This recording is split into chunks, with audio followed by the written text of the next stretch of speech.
That's not luck. That's not good soil or just being born with a green thumb. That's a system. A repeatable, learnable system that turns a scrawny 6-inch seedling into a 6-foot-tall fruit machine that just doesn't stop giving. Hey everyone, welcome back. Today we're doing a deep dive, start to finish, on how to grow tomatoes like an absolute pro. Not hope for the best tomatoes, not 3 sad little fruits before the plant gives up tomatoes. I'm talking baskets, buckets, more tomatoes than you know what to do with. We're covering variety selection, soil, planting technique, watering, staking, pruning, feeding, pest and disease control, and exactly when and how to harvest. Grab a coffee, this one's packed. Let's get into it. Before you even touch dirt, the single biggest decision you'll make is which variety you're growing, because this determines everything downstream. First question, determinate or indeterminate? Determinate varieties, think Roma or most paste tomatoes, grow to a fixed size, produce their fruit in a shorter window, and then taper off. Great if you're canning or making sauce and want one big harvest. Indeterminate varieties, beefsteaks, most cherry tomatoes, most heirlooms, just keep growing and producing until frost kills them.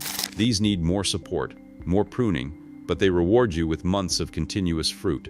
For a beginner who wants the most satisfying experience, I always recommend starting with an indeterminate cherry tomato, something like Sun Gold or Sweet 100. They're nearly impossible to mess up, they produce like crazy, and that early success is going to hook you for life. If you want that classic big juicy slicer for sandwiches, go with a beefsteak. If you're making sauce, Roma or San Marzano. One more pro tip, check the days to maturity on the seed packet. That tells you how long from transplant to first ripe fruit. In shorter growing seasons, that number matters a lot. Now, seeds or starter plants? Both work. Starting from seed gives you way more variety options, and it's cheaper, but you need to start 6 to 8 weeks before your last frost date, indoors under grow lights. Here's the #1 mistake people make starting seeds indoors. Leggy seedlings. Thin, pale, stretched out stems reaching for the light. That happens when your light source is too far away or too weak. Keep your grow light just 2 to 3 inches above the seedlings and run it 14 to 16 hours a day. You want short, thick, dark green stems. That's a strong plant. If you're buying transplants instead, look for stocky plants with thick stems and dark green leaves, not the tallest one on the shelf, and definitely not one that's already flowering in a tiny pot. That plant is stressed. All right, this is where pros separate themselves from everybody else. Soil, tomatoes are heavy feeders. They want rich, well-draining soil with a pH between 6.2 and 6. 8, just slightly acidic. Before planting, work in a generous amount of compost, 2 to 3 inches worked into the top 8 to 10 inches of soil. This does 2 things. It feeds the plant slowly over the season, and it improves drainage and moisture retention at the same time. Here's a pro move a lot of people skip: calcium. Tomatoes need consistent calcium, or you'll run into blossom end rot, which we'll talk about later. Crushed eggshells or a bit of bone meal or gypsum worked into the planting hole gives your plant a slow calcium supply right from the start. And don't skip a soil test. They're cheap, some extension offices do them for free, and it tells you exactly what your soil is missing instead of guessing. Now here's the technique that genuinely changes everything, and most beginners have no idea this exists. Tomatoes are one of the only plants where you plant them deep, way deeper than the pot they came in. Strip off the lower sets of leaves, leaving just the top 2 or 3 sets, and bury 2/3 of that stem underground, either straight down or sideways in a trench if your stem is long and floppy. Here's why: tomato stems grow roots anywhere they touch soil. Little hairy bumps on the stem, those are called adventitious root initials, they'll turn into a whole secondary root system. More roots means more water uptake, more nutrient uptake, and a sturdier plant that can handle wind and the weight of fruit later on. Space your plants 24 to 36 inches apart depending on the variety. Indeterminate types need more room.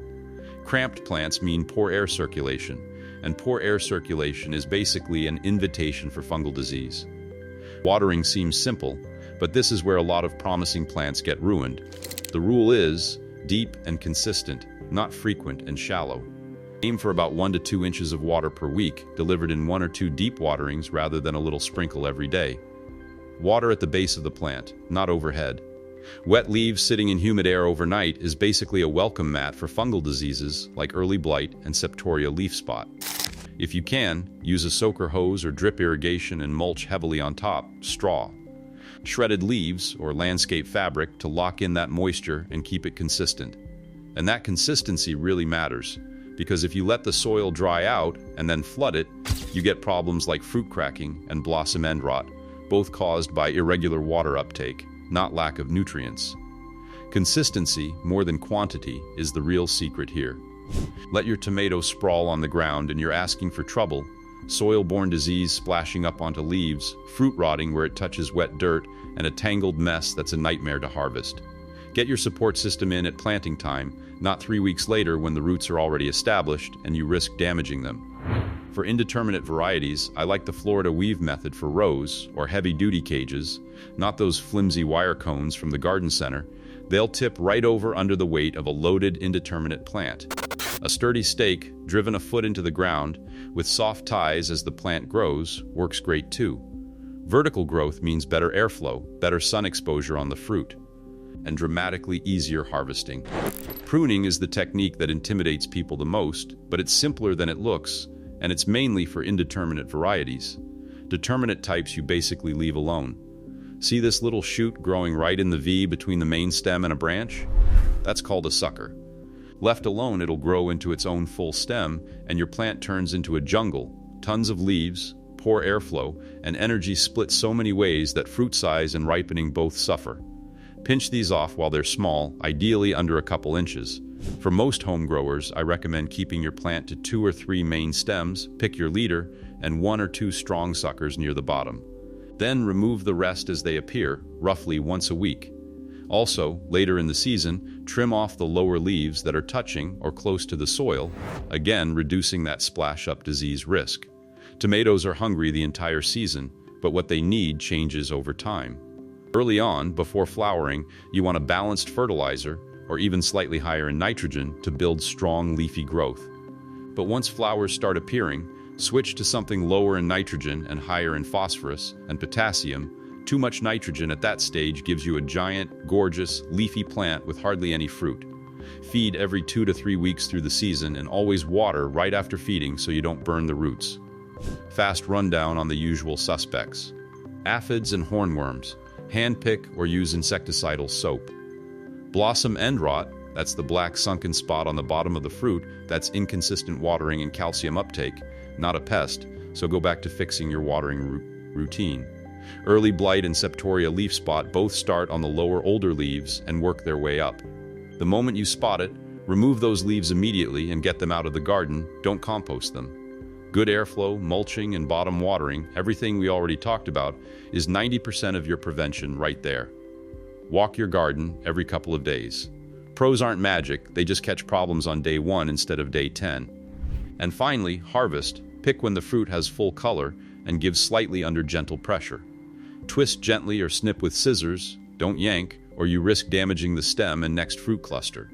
If frost is coming and you've still got green tomatoes on the vine, pick them all. They'll ripen indoors on a sunny windowsill, or you've just found yourself a reason to make fried green tomatoes. Right variety, great soil, deep planting, consistent water, good support, smart pruning, steady feeding. That's the whole system. Nothing here is complicated. It just has to be consistent. If this helped, drop a comment with what variety you're growing this year, hit subscribe for more grow it yourself content, and I'll see you in the next one.